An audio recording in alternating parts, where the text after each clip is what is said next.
I believe that this bill speaks to the science of when someone is alive. The first thing you do to check to see if someone's alive is you check for a heartbeat.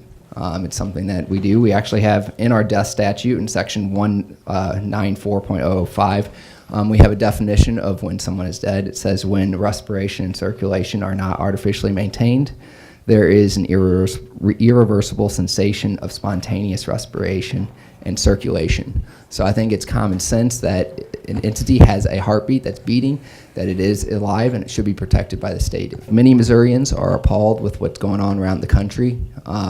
When we have, the governor of Virginia actually speaking about killing a child, passing a law that would allow the killing of a child after it's born, and in New York you have a bill that would allow abortion up to the point of birth. Scientific evidence points that life exists in the womb.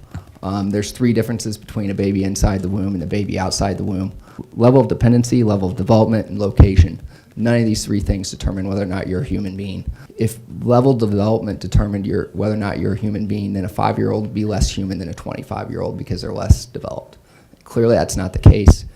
If level of dependency determined whether or not you're a human being, then someone with a pacemaker would be less human than someone without.